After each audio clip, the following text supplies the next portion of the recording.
The House of Time was always a mysterious place. Even in the day, one could get lost in the sprawling halls full of forgotten secrets. But it was always welcoming and warm, like the shower exploration was taking that night. It was pleasant but normal shower.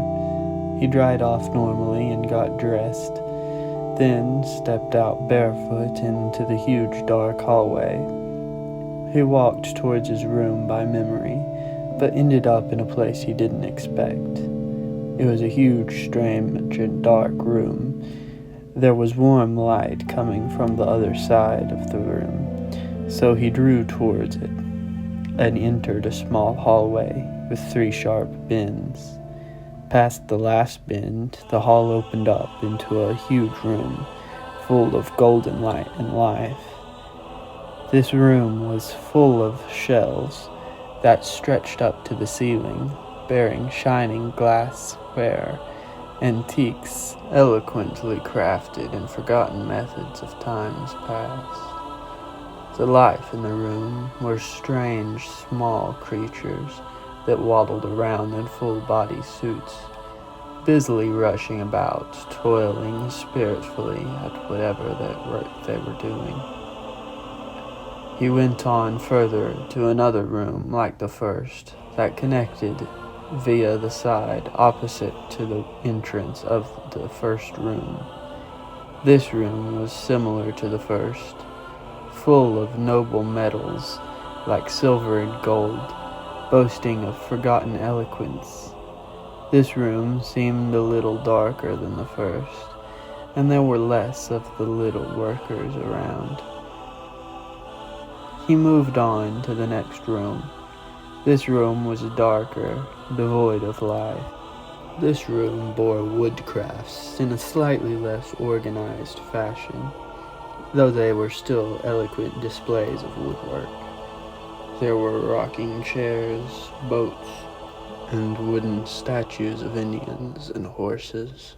I always thought that the way artists depict horses in the statues gave them a sort of strained and painful, almost mournful expression. But I moved on. The other rooms, though full of more life, were relatively quiet, and of course that one was silence. So, exploration heard someone coming easily and ducked behind the wall separating the room. It was past, though she looked strange then. Something was different about her, so he ducked further back, hiding in a small wooden merry-go-round. Past was mad, yelling at the workers in a strange voice. He looked at the different artifacts that were around him, as he couldn't really hear what she was saying anyways. He was looking at the strange, painful expression of the wooden horse statue above him, when one of the workers entered that room and approached him.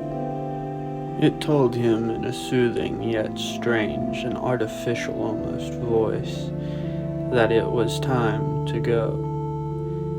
He suddenly was aware that past was gone, so he left the room and the strange and wonderful warehouse with haste. Back in the dark, he wandered around until he found his room and his cool, comforting bed. He woke only a few hours later to a new light, warm and welcoming, coming from downstairs, as well as the sounds of friendly life. So he creeped down the stairs into a long hallway. On the first floor, most of the dark hardwood doors were closed as they usually were, concealing their secrets inside. But one was open. Sounds of polite chatter emanated, so he drew near and looked inside to see a gathering of the Times and his own family. They were all looking at something against the floor and wall. He joined their group to see a small hole with light inside. He decided to go in, and Innovation handed him a camera to record himself inside. With that, he entered the hole. Inside was a dimly lit brick service tunnel. He continued down the tunnel to a lip in the wall. As he got close, he began to see. The lip was a design in the bricks around a hole in the wall. As he got closer still, he saw something inside, so walked in between the indents in the wall and saw that inside was massive statues of inhuman characters. So, unsettled, he continued on. There was another set of statues and then another, but eventually he came across a set that were slowly moving their hands, stretching out slowly, barely noticeable. But he noticed and ran on, but there was no comfort in the next statues. They spasmed in place in unnatural ways with impossible speed. So he ran on ever faster. The next statue cut out was empty, the most fearful of them all. So he ran at full speed until he reached a bend in the tunnel, where he slowed and pointed the camera back at his face.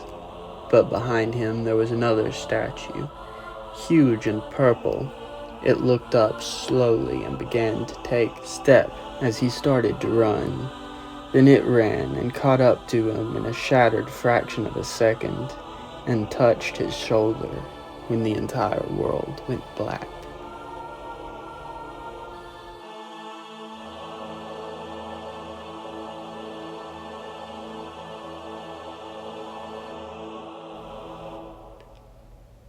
That morning, Exploration woke up in his bed as normal, but beside him on the table, as he was getting ready, he noticed Innovation's camera and gave it back to her without a word. No one spoke of that night, but he remembered